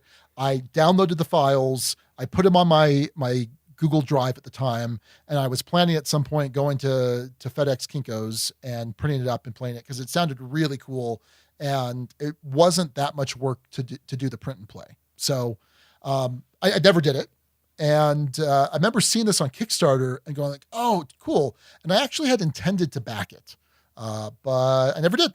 A bunch of stuff I planned to do and never did, Alex. So it was just kind of a nice coincidence that Sideroom reached out to us, and it's a solo game with everything going on, and they're local. So he was able to come drop off the 2 copies at my house. It was interesting. So knowing that one game was going to have to go back to him, I figured, well, I will send Alex the open game because in the event that he had played with it recently, I wanted time for the COVID virus to die. Sure. And then I'm like, okay, well, I'll open the new copy and then I'll give him back that game. Although we just learned today from the CDC that apparently it's not. It's fine. It would have been fine. It would have been fine, probably. Who knows? It's still a mystery. Yeah, it's all still a mystery. So anyway, that was kind of my expectation, and I will say it lived up to my expectations. I really enjoyed this. I played it, I think 8 or 9 times. Okay. How many times do you think you played it? I played. I know I played it 4 times. Okay. 4 or 5. Well, maybe I don't know. Maybe it was 5. Oh boy. I made such a definite statement and made such a big deal about it, and then I didn't actually know. That's embarrassing. Nice. Very nice. So yeah, at least 4 times. At least 4 times in preparation for this. Okay. Yeah. And now and this has already kind of been disclosed, but let's be very clear. This is a review copy. Yeah. So yeah, disclosing now, review copy. And Dustin with Sideroom went way out of his way to help us out with this one and making this happen. So thank you, Dustin, for this. Anyway, let's talk through it, Sean. Rulebook. Yeah, it's so what's nice is everything fits. It's a small box, right? Everything fits in the small box. The rule book is the size of the box. I think it's an okay rule book, not a great rule book. I don't know. I did notice that Travis Hill, formerly of Low Player Count, is listed on the playtesting thing on the back. I don't know if he had anything to do with the rule book. Typically, his rule books are excellent. This wasn't, like I said, it wasn't a bad rule book. There were a couple things I had to reread a couple times. Specifically, it was about placement of the Malise and how that's resolved and the timing of some of that. It was okay. What'd you think? Similar issues. Yeah, some questions about timing, some questions about when things would work or not work, some little things that I noticed, oh, okay, I should have resolved this a little bit differently. It's part of the reason that solo games sometimes can fall a little flat for me has nothing to do with the quality of the game itself, but more to do with the fact that when you have multiple people learning a game and understanding a game and checking on a game, there's more people thinking of holes in the rules and, oh, what about this? Is this addressed? Oh, okay, how do we handle this? Oh, how do we handle this situation? And if it's just you, it feels like there's more of a chance for things to kind of slip through the cracks. Yeah. So, and so it may not be as much the fault of the rule book as much as it is if you're just the only person accountable for all that information, sometimes it doesn't work out super well. But I'll agree with you. There were some questions I had on timing that weren't fully addressed, at least as far as I would want them to be. I got through it and learned how to play and did so successfully completely from the rule book. So clearly it worked. But no, I wouldn't say it's a strength of the game. Yeah. Well, let's talk about art and components. I'm going to start for this box size. This is one of the best produced games I have ever seen. Like, yeah, I really can't stress that enough. As soon as I set it up for the first time, I put a picture of it on Twitter, and I was blown away by the production. And let me tell you why. It's a small board. It's really not that big, but it has the little indented. It's double layered. The double layered, yeah. So spots for the upgrade tiles, spots for the day tracker. There's a little card that has recessed squares for the army track and for the morale track, and super good card quality, linen finish card quality, great thickness, very durable. As far as the components go, it was incredible. It's an incredible production. Like, and I'm really stressing this. No, I think you're right too. The components are really good. Really good. The tokens all are colorful and distinctive. The iconography is clean and easy to understand. There's some great little reference cards. The card quality is very solid. No, this was a great production. The multi-layered player boards, more public. I know it's expensive. I know from having been in the industry, it's expensive. They're hard to do, but they're oftentimes so worth it in terms of just the premium feel you get from that and how much easier it makes a game to play. So big props on the production. The art style is not 100% my favorite, but I think for this game, it works really well. Why do you say it works well for this game? Why do I say it works well for this game? I feel it fits thematically. It doesn't feel disconnected from that. And yeah, why? Okay. No, I agree with you. I was just trying to wonder why you didn't like it. It's not that I don't like it. It's just this theme, and we'll talk about this in theme, is not one that grabs me particularly. Okay. So the art style is reminiscent of like the World War II propaganda posters. Right. And in that sense, it's great. Okay. To be clear, it does exactly what it's trying to do, and I think it's successful at what it's trying to do. It's not my style of game as much thematically. Okay. All right. And for the most part, like I think the box art is great. There's a lot of different art on the mission cards. So yeah, I really enjoyed the art. I think overall the art and production on this is stellar. And the iconography's crisp and clear too. Yeah. Yeah. All right. Well, let's talk about gameplay. Alex? Sean, I will say this. The game can appear deceptively simple at first, but you can find out very quickly how dumb you are. Oh yeah. So how this works, as you explained, Sean, is if your folks are cut off, they're arrested, they're done, they're removed, and you only have 5 workers to work with, 3 of which start on the board. My first turn of my first game was, all right, I'll play someone out at Radio A. Fine, he'll go out and get an airdrop for some supplies. Well, the first placement card came out on the bridge, whatever that main bridge is. I don't know it offhand, but There's a space that's a main bridge from where your first safe house is. It starts with a P. Yeah, it starts with a P. Yeah. Anyway, there's that spot gets populated. Okay, well, that might cut off an exit route, but we should be fine. And then Sean, you were looking it up? Pont-l'Evêque. Pont-l'Evêque, yes. The next one that I placed on Radio B because I figured, hey, we'll get even more supplies this way. And the next placement was the grocery store. Yeah. And so, literally 2 turns into my first game, 2 of my 5 workers were about to be arrested. Basically, I lost the game 2 turns in. Yeah. And you can absolutely make dumb decisions that will lose you this game very quickly.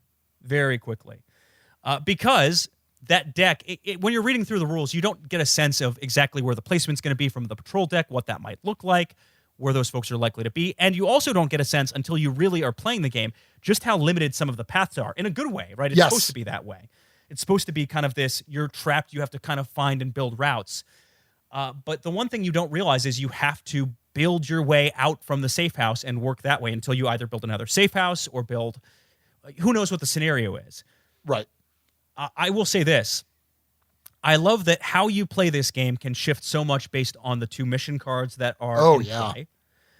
I love about this game that it will force you to pivot. You can be going down one road or a road you think is going to be a slam dunk, and all of a sudden the wrong card comes out at the wrong time. And you think you've placed safely, like you've placed folks next to safe houses, you've built a second safe house, you've done your best, but enough spaces on the board are covered that all of a sudden one of your folks is vulnerable and gets arrested. Oops. Right. You didn't plan for that. And for some gamers, I can imagine that would be really frustrating, right? Because there is some element of luck to this game. Some element of which cards come out at the right time will affect how your play experience is. But it's really engaging and good. I don't know how to describe it other than that, Sean. It's you're building out from the safe house and you're kind of you get this feel of creeping out and moving out into play and kind of trying to forage for food slowly, trying to forage, get yourself a gun to protect yourself. And that gun might be needed for a critical mission, but in the moment, you're about to get your 3rd worker arrested. And if you have 3 workers arrested, you're not going to have enough workers to finish out the game with any degree of success. So you have to use that. Well, that decreases the town's morale. There's penalties for that. Now there's just soldiers in play. I don't know. I feel like I'm rambling a little bit, but it's a good kind of ramble because this game is so puzzly in such an intriguing way for a solo game, for a solo worker placement game. What are your thoughts? Yeah, my first game, everything was going swimmingly. I'm like, oh, okay, cool. I think I've got this. A couple more turns, I should set this up. And then just out of nowhere, just the worst 3 cards back to back to back. And I was pissed. I was like, I even put something on Twitter. I'm like, screw this game. This game is, I didn't really mean that, but it was funny to me how quickly it went from bad to just you lose. So there's a lot to like here. There's very interesting decisions and interesting tension points. So for example, you can kind of creep along. You could say, okay, I'm going to, the very first 2 spots, or 1 spot away from the safe house out into the town is either Pont-l'Evêque over the bridge, which has nothing on it. There's no action associated with it. And then the grocer is the other spot, one spot away from the safe house. And the grocer is great because you get food, which that has a lot of applications. Might be for the mission. Might be you could turn it in for money at the black market. But what's interesting is it's okay, do I want to take an action to completely secure a route back to the safe house? Because maybe I really need to place on the black market, but I don't want to risk going there and getting cut off. So maybe I'll go place on the grocer first. Okay, then first card flips and it's the black market. Crap, I really had to go to the black market. Maybe I should have not played it so safe. And the other interesting thing too is there are certain action spots where you can still take the action even if you're going to get arrested. And there are some that aren't. And so there may be times where you're like, you know what? I might need to sacrifice a worker. And you obviously want enough workers to get stuff done, but at a certain point, the board is going to get way too clogged up. there's an interesting tempo where I don't want to rush to get a fourth worker right away, because that means a fourth Melisse is going to come out. So instead, I kind of want to time it so I get the fourth worker when my morale drops low enough that it goes from 3 to 4 placement anyway. So there's some interesting timing things that you want to play with there. And also, interesting timing as far as, okay, do I want to rush out and grab the spot in case it gets taken up by one of the patrol cards, or do I want to play it safe? And some turns it might be the former, some turns it might be the latter. Some turns you're like, okay, I want to kind of take a delay action to just see what the board's going to develop.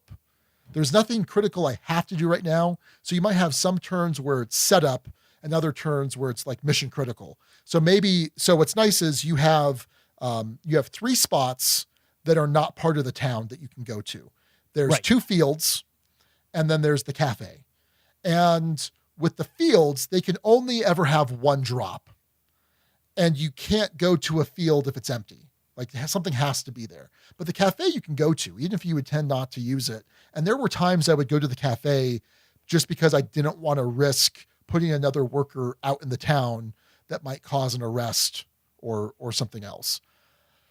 So yeah, it was really interesting. And I feel like the first couple games I played, I did much worse because I was just constantly rushing to complete the objectives. And when I realized, okay, I've got 15 days, I can kind of play this out. There's a little bit of a dance here. But certainly things get really tense in the last couple days. I've had some games where I won pretty early on, some games where, I barely made it on day 14 or 15. And the other thing to keep in mind too, is there are different levels of missions. There's the easier missions and the harder missions. And I was playing randomly at first. And then after I got my butt kicked a while, then I was playing a couple of double easy just to run the system through its paces. And then I was playing one of each. And I kind of liked that. I kind of liked one of each. I played a double hard, which was not good. I lost terribly. So yeah, like some of the missions, like the easy ones are, hey, in 2 different actions, bring intelligence here. Okay, cool. Another one's like, first bring food and money, and then bring, I forget what the exact ones are, and then bring like gun and intelligence or something like that. So it definitely adds a lot of variability to the game. And I like the fact too, that there are 5 different upgraded spots, but you only have room for 3 of them. And so that's an interesting decision there too. Cause it's like, well, I really like having an extra safe house, especially because you could put it right by the radios, which is really sweet. But at the same time, then that's one less thing that you have. Like, for example, there are some missions where you need explosives. Well, you can't make explosives naturally. You have to build the upgrade to do that. All right. Now I feel like I've been rambling. No, it's fine. And I get it. And I want to expand on a couple of the points you brought up, because I think part of what makes this game so interesting is it takes things that are inherent in a lot of worker placement games and flips them on their head. So this idea of you want to rush to objectives in worker placement games a lot of times because first to it gets the most points. Right. It turns that on its head. The game dictates the pace. There are some objectives you have to finish in a certain window of time or only on a certain day, or you just might not be able to complete it until day 12 or 13 because building up the resources to do it takes that long. So the game dictates the pace in that way. And then the other one is, in worker placement games, there's oftentimes an emphasis on efficiency. And this is a game where you have to be okay with taking some wasted actions. Yeah. And they're not necessarily wasted because you're either using them to secure important routes to get your folks back, or you're using it because you don't have a safe play in that moment. And getting workers arrested is a really big deal. There's a balance of risk-reward, and you don't want to push your luck too far in this game. One wrong decision can be absolutely calamitous. You only have so many workers to work with. So, yeah, that part of it's really interesting. The variability that's added in by the mission cards is really interesting. And it's this kind of tension of back and forth with where are they going to place? How can I place safely while still accomplishing my objectives? It's a really neat tension, and it's executed surprisingly well. Much like when you first play Fox in the Forest and you wonder how a 2-player trick-taking game can be engaging, how can a solo worker placement game be engaging? Right. But it works. It's a brilliant system. It's a brilliant system. I do have a couple of downsides with the game, and I don't know if you had this as well. Maybe it's just one main one. Okay. Which is, for games that you win, it didn't feel like there was a ton of tension. That there could get to points in the game where it didn't matter what happened. You knew next turn I'm going to win. Sure. So there's a lot of tension in the buildup of the game, and there's some tense turns that happen in the early game and in the mid game. But for games that you're going to win in the end game, the do or die moment tends to happen a turn or two before the actual game is won. And so it doesn't end in a satisfying way a lot of times. Did you find that as well with games you won? I had a couple games like that, and I felt that way in a lot of games, like Marvel Champions. That you reach a critical mass, and then it's just kind of a foregone conclusion. There were certainly ones where it was down to the wire. So yeah, I think you're right to an extent. It wasn't a huge deal breaker for me. And sometimes it comes down to you got lucky card pulls from the patrol deck. Sometimes it comes down to, maybe you just made the right calls and played it smart and responded to the flow of the game. There's definitely a tempo aspect here. But yeah, I definitely had those games where it's like, okay, well, that just happened and I'm 2 turns away from winning. And as long as I play it safe, literally nothing can happen that would change that. Right. Literally nothing in some cases where I know I can go to this space, it's safe. Right. And even if it's not safe and this guy gets arrested, it's ultimately fine. Or I have the gun to make sure he doesn't get arrested. And then the spaces where you complete the final mission it doesn't matter if the guy gets arrested or cut off. As soon as you place there, you're good. In most cases. There are some objectives that aren't like that, but a lot of them are. So yeah, that's a bit of a downside. And what was the other one? Oh, even for me, and I don't mind a little bit of luck in games, there are definitely some times where you did everything you could possibly do correctly, and the game can get blown up completely by a bad flip. If you know the deck well enough, I guess you can mitigate or avoid. But there was definitely a moment or two of this can't possibly be my fault. There's no way this is my fault. And maybe it actually was. I don't know what I don't know. I can imagine there will be some gamers that will find that kind of luck annoying. If that sort of thing really bugs you as a gamer, you could have some moments or issues with this one. For me, in the end of it, I didn't mind it too much. I think that patrol deck is actually pretty well constructed and balanced and keeps the game interesting. I was amazed, by the way, Sean, at this one piece of the design, that a 10-card deck, a 10-card patrol deck that you just cycle through, could actually provide an interesting opponent and an interesting challenge. Yeah. And it does. It did consistently. So there were some moments where you're like, okay, well, they placed it in a really stupid fashion.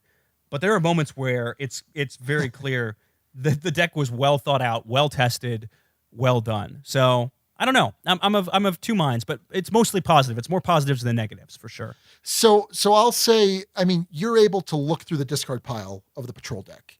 And I believe I'm reasonably certain there's 10 locations and there's 10 cards, and I'm pretty sure every location shows up at the top one time. I don't know if the Poor District does. I don't know. I think there's a couple that might not be at the top. Okay. Interesting. Now I want to go double check that. But certainly there were some times where I would go through it and I could eliminate, it's more than likely this is a risk, but based on the cards that have flipped, it's a relatively low risk. So I enjoyed that. And depending on where you are in the deck, if it's, you've only flipped 1 or 2 cards, well, just about everything's up for grabs. But if it's towards the end of the deck, you have a little bit more certainty. And I certainly tried to take that or take advantage of that as much as possible. Yeah. So that's fair. And yeah, knowing that the odds were good that Pont-l'Evêque is going to be a safe place or whatever is going to be a safe route back probably is something worth keeping in mind. So yeah, that being said, mostly positive on the gameplay front. And again, love the variability, love the different feels of the different missions. There's certain missions where you're trying to deliver explosives. There's others where you're trying to kill all of the milice on the board. Mm-hmm. I love the variety there. Yeah. So yeah, that's gameplay. Anything else on that, Sean? No, I don't think so. I mean, it's like we talked about, it's a simple rule set, but there's a lot of depth to the game. A lot of it's high on the what's it called? Oh no, the gold rim scale. The gold rim scale. The now already ancient gold rim scale. Yes. Yeah. So yeah, but I have a couple things to say about theme, but I'm curious to hear what you have to say first. So in terms of whether it's a thematic game or not, there is no question in my mind. This is an incredibly thematic game. Yes. You feel like you are part of the resistance. You're underground. You're trying to dodge and not be caught and not get arrested. You feel the desperation of that. The actions themselves intrinsically make a degree of sense for the most part. The missions themselves feel thematic. They feel like things resistance fighters would be looking to do. You feel that tension. It does feel thematic, for sure. No question about it. Did you have that same experience, Sean? Oh, 100%. Yeah. Yeah, I think it's without a doubt that it's a very thematic game. And again, to reiterate, I like that about it. And also at the same time, it's not a theme I love. It's not the kind of theme that I tend to engage with or enjoy frequently. I think if you were to look at my top 10 or top 20 games, you're not going to find a lot of outright war games on there. So that's just not a theme I tend to dig so much, but it does it really well. If World War II and kind of that type of game is something you dig, this executes it, I think, perfectly. Yeah. No, I think so. There's a lot of everything makes sense, right? So like going to the radio towers, giving you intelligence or calling in the airdrops just feels very thematic. And then you're able to, to run out to the fields, and they're not in town. So there's no chance that you're going to get captured because they're, the patrols are in the towns. That makes sense. Just the way that like the black market gives you money, but you have to give them something, and it hurts the morale of the town because you're, just a filthy war profiteer that you're dealing with. Well, and you're giving up valuable resources that you need in the struggle. Right. And then like even some of the missions are just super cool. So like, for example, there are certain days when the morale goes down automatically. Those are the parade days. Basically, the Nazis are parading through the town and they're goose stepping. And so, of course, the townspeople are like, ugh, this stinks. That's a direct quote from 1944. Yeah. Oh, these Nazis, this sure stinks. But with a French accent and also probably in French. And in French, yes. And in French. So yeah, that makes sense. And what's really cool is there's this one mission where you basically have to like assassinate Nazi officers at the parade. So you can only accomplish the mission on the parade day. And also your worker gets automatically arrested. Like they're a martyr. And because of the parade route, there's a part of the map that's blocked off. Yes. It's super cool. There's also, what was the other one I was going to mention that I really liked? Oh, there's one where, is it the informant or like the infiltrator, where you have to deliver certain goods to the mission card. And once you do that with your first worker, you have to do it twice. Once you do it with your first worker, that worker is stuck there. Right. It stays there until you complete the second part of the mission. But while you're there, you get to look at the top card or the first card of the patrol deck each round, which is really cool. Basically, you have someone that's infiltrated like high command there in the town, not high command, but whatever, the garrison, whatever. And so you have some idea of where the patrols are going. Super cool. Like so many little things there that I think make this an incredibly thematic game. It's really good. It's really good. It lends itself to some rich narrative story that you're playing out in a solo game that's a worker placement game. It's, I think, for theme, it is brilliantly done. Yes. Outright brilliantly done. So, yeah. So let me ask you real quick, how quickly could you play this game, Alex? It depends. Do I make dumb moves and get 2 of my workers arrested in the first 2 turns? Because that game went real fast. On average, how long were you playing an individual game? Half hour, 45 minutes, maybe. Oh, all right. Does that sound long? Yeah. I was playing about 15 to 20 minutes. Okay. Towards the end. Yeah, I think half hour would probably be closer to what I was at. But yeah, I didn't time it, but that's about what it felt like anyway. Oh, there was the really cool one where you had to, was it find the spy? Yes. Yeah. It's a double agent one. Basically you put these like reminder cubes on all of the spots across the river. You have to visit each spot to remove the cube or place the cube, whatever you want to do it. I put the cubes on and pulled them off. But anyway, and once you visited them all, and some of them are the blank spots, the Pont l'Evêque and the Rue de Baradat. And once you did that, then you had to flip over the top card of the patrol deck, and the top location is where the double agent actually is. And then you would have to go there to interact with it. Just lots of cool stuff like that. Yeah, cool things. Let's get to guild thoughts. And just guild thought. Yeah. Guild thought.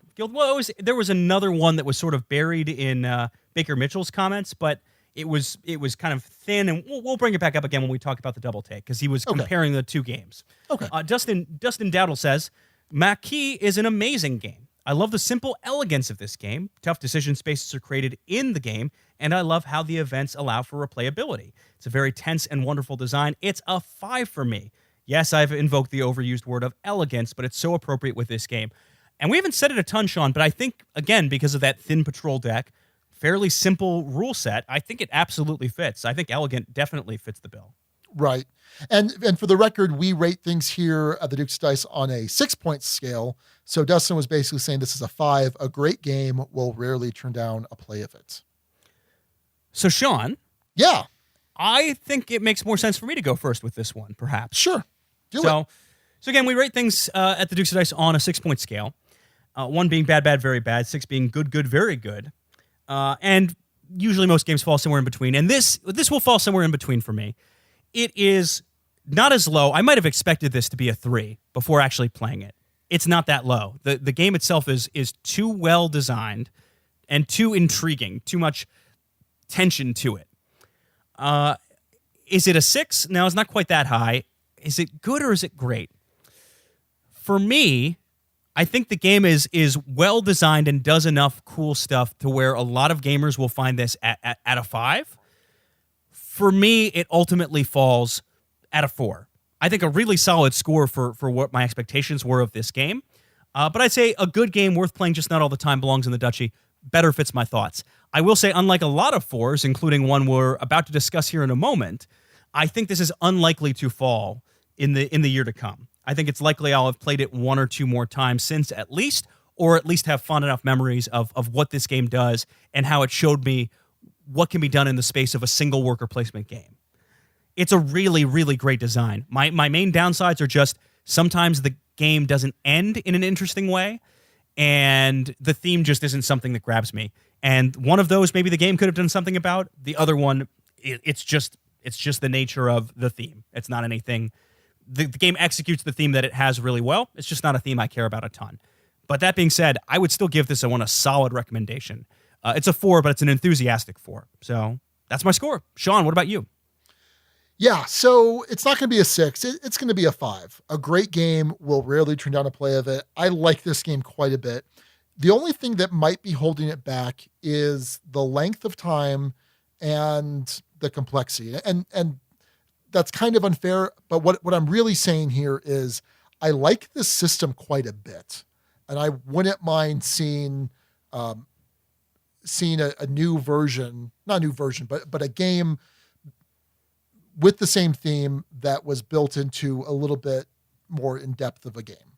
And I could see, if it was done well, I could see that being a 6. I think this system is really good. And I like it quite a bit. I'm very sad that I'll be having to send my copy back, but that's okay, because that just means I can support the company and pick it up when it becomes available. I think we were told they're expecting a reprint over the summer. Was that confirmed? That sounds right. I don't know about confirmed, but that sounds about right. So, yeah, hopefully more folks who listen to this will be able to get their hands on it at some point. But yeah, I think this is one that's worth talking about, right? It's been available in some print and play form for a while.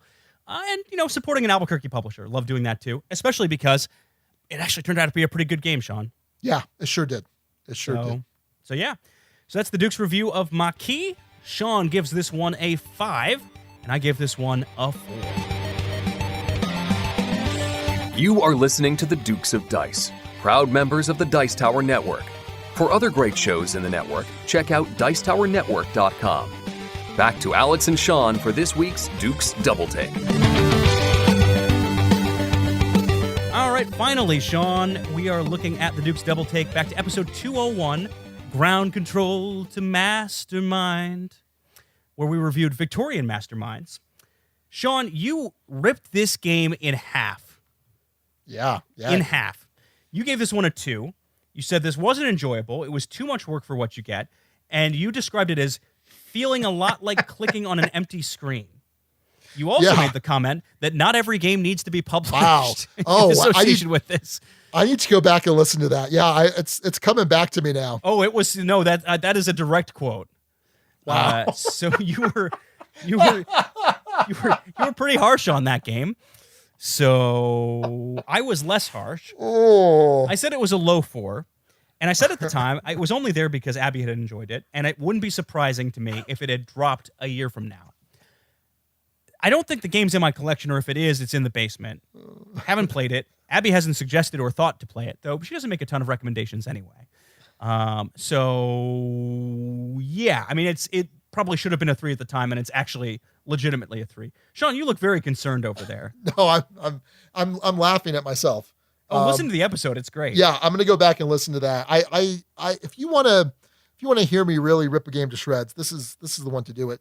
Yeah, it's got a good design pedigree. It's Eric Lang, right? Wasn't it an Eric Lang game? It's CMON. I don't know if it's Eric Lang himself who designed it. He had something to do with the development at least. Of course. Yeah, he does. Yeah, that's his job. So look that up while I talk through it.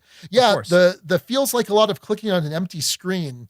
What I was saying is I'm always amazed how I can play a computer game for hours and hours when that's all you're really doing is just moving a mouse and clicking on stuff.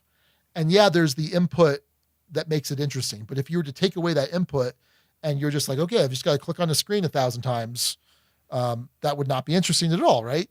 And that's what this felt like to me. I was just doing stuff to do stuff. It was incredibly high production. The art was incredible. It looked great on the table. It sounded good on paper, but you were basically just taking some actions, getting some stuff. There was a light take that element to the game. It was just super unsatisfying, and it's still a 2. Game has some merits, but has significant issues. I did some research. I did some research, Sean. Eric Lang is credited as a designer, as is Antoine Bauza. Yeah, that's right. Yeah. That's a pretty solid pedigree for a game. Yeah, I don't know. It didn't blow me away either. I liked it more than you did, but I would agree with the comment that it was too much work for what you get, ultimately. Yeah. And it just wasn't quite satisfying enough. So, that being said, Baker Mitchell says, Victorian Masterminds features outstanding components, over-the-top production with underwhelming and fiddly gameplay. And he was comparing it, in a sense, to Maquis, which he said, when it was a print and play, was, not high, not particularly high quality. It was just, printed on whatever you had at home. And some folks can make really high-quality print and plays these days, but generally speaking, that's what he's talking about. But was elegant and had a lot of depth. So he said, that being said, I'll never get rid of my copy of Victorian Masterminds. Months before its release, I was talking about the game in a fairly excited and hyped way. I probably heard something about it on a board game podcast. Probably not this one. I don't think it was this one. Because it's certainly not ahead of him playing it, and I don't think our review would have hyped him up for it. Anyway, flash forward several months to my birthday. My wife was asking my 6-year-old son what he wanted to get me as a gift. He replied, I want to get him Victorian Masterminds. My wife was a little flabbergasted and had not at all expected a 6-year-old to utter the words Victorian Masterminds. It's a board game, he said. Then it all made sense to my wife. And so, in my collection, it will remain. That's a good reason. That's a good reason. That's a good reason. I can imagine if Chewy bought you a game, it would probably stay in your collection longer. Yeah, probably. Yeah, I would assume so. I'm not a monster. Yeah, not to my knowledge. So anyway. Yes, not to your knowledge. Not to my knowledge. Anyway, I don't have any further thoughts on this one, Sean. It just was kind of underwhelming. So no, I'm glad a year has gone by, and now it can completely leave any thought space it might have in my mind. You just keep throwing it on this game, man. We'll add to the advertising quotes. It can now. I'm glad a year has passed, so I don't have to think about this game anymore. Great, excellent, wonderful. We'll never get anything from CMON ever again. We never got anything from CMON. That's true, too. Anyway, so on a double take, Sean was at a 2, stays at a 2, and I go from a low 4 down to what it probably should have been in the first place, a 3. Finally, before we wrap things up, Sean, the best of the rest. And we'll talk about the one that was controversial at the very end of this, I think. Okay. So D. Shannon suggested La Petite player count. Nice, referencing the solo game and, of course, it being in France. Well, and that's the Une Petite Guerre is the little war, the resistance. Sure.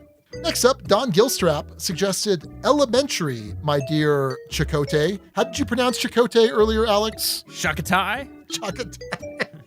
So, of course, there were a lot of people on the guild that made reference to the fact that the Maquis was a prominent group in Star Trek Voyager, especially. They kind of got introduced in Next Gen.